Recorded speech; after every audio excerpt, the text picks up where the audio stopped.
This World AIDS Day, Race Bannon is getting his flowers. Welcome to a special Plus Talk on Plus Life. My guest today is a writer, he's an activist, and he's unapologetically a troublemaker.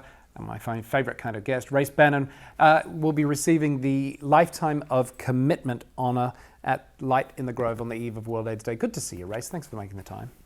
Thank you for having me. I appreciate it. First of all, when you hear that title, a Lifetime of Commitment, what does that mean to you?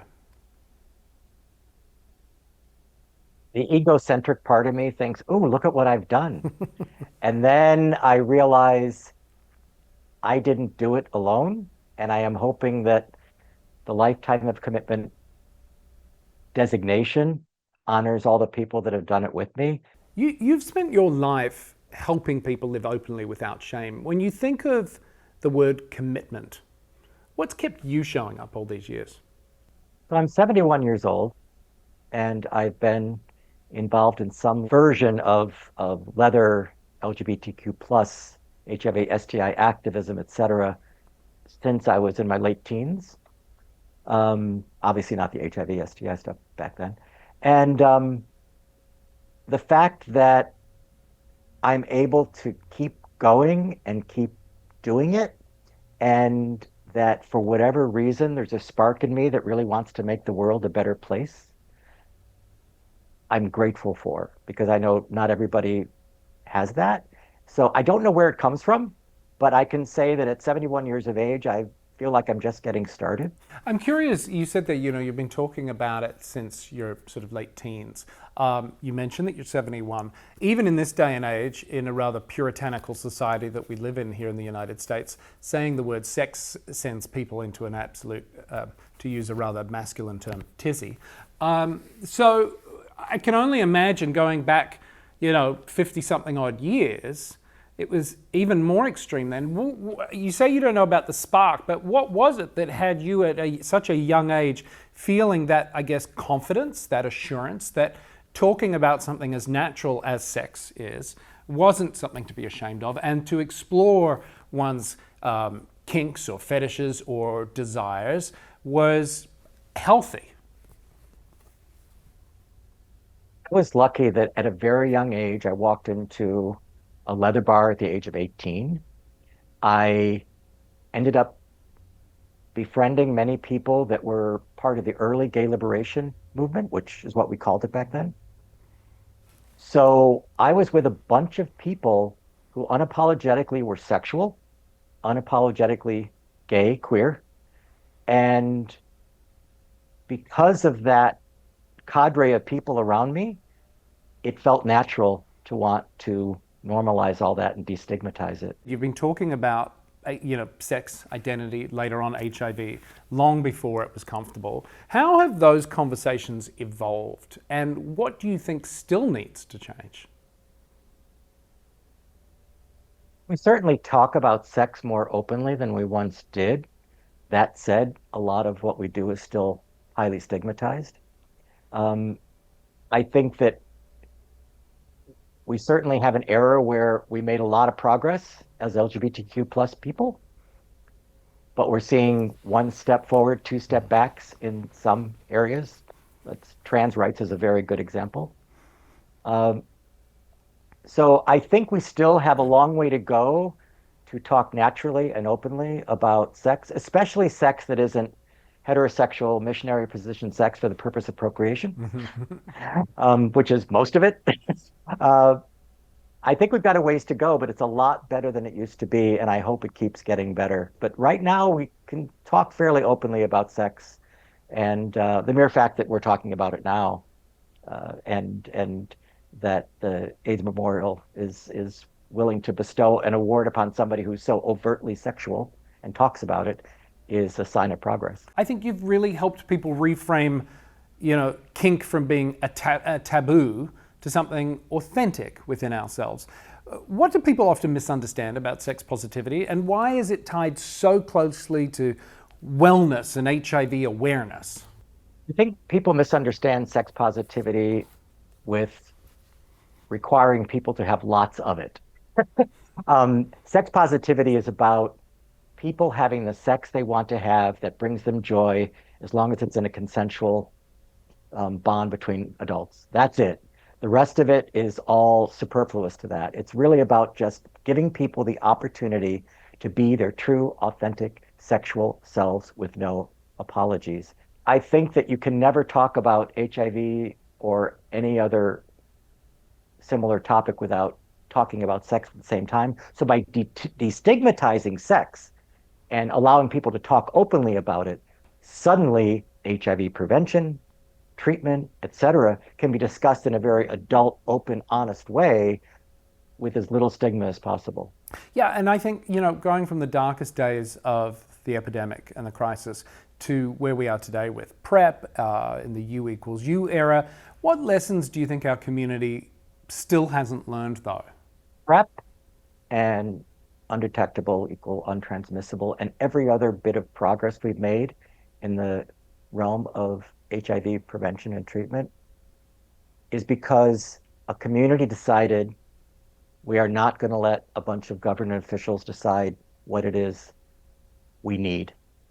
We are going to remain committed, bonded, connected in our efforts to make sure that we get the treatment, get the prevention, the information, and the entire ethos of being able to discuss our sexuality openly so that we can have the healthiest sex lives possible, and also so that everyone else can around us as well.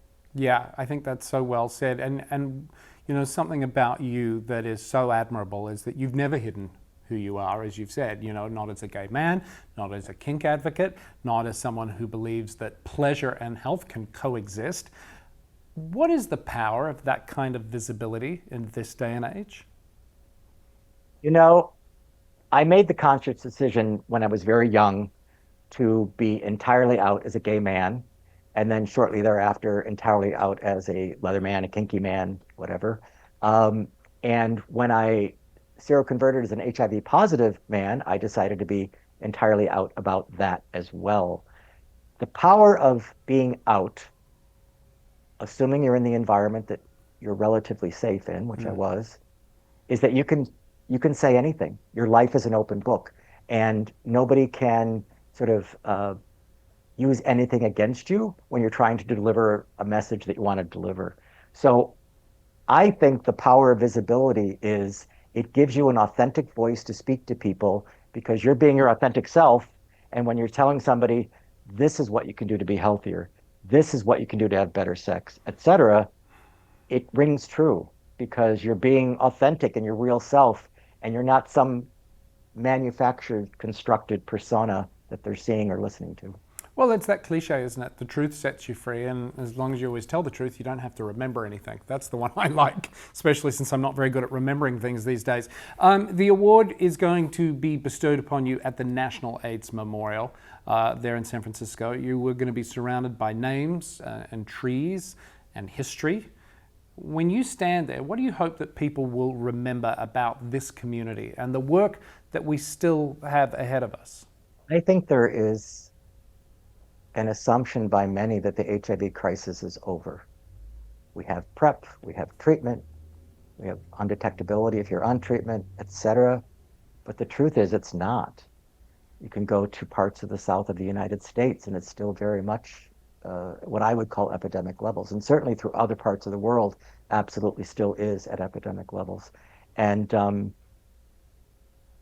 I really think that the Grove, the quilt, and everything the National AIDS Memorial represents is a constant reminder that it's not over. Yes, it's about remembering the people past, but it's giving people hope that if they are still dealing with HIV in their lives, which many people are, that there are people that are there to champion them, to advocate for them, to love them, and to make sure that their life is as good as it possibly can be, whether they are HIV positive or negative. And I think there's tremendous power in that. And the fact that the AIDS Memorial has both the Grove and the quilt now, I think is a very powerful set of tools we can use to educate and inspire people to make our lives as good as we can around the issue of HIV.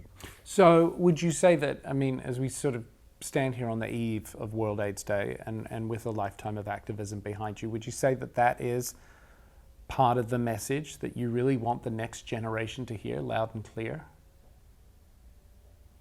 Absolutely. I think each generation is going to learn new things. I mean, look at the modern era of PrEP and undetectability. That's groundbreaking.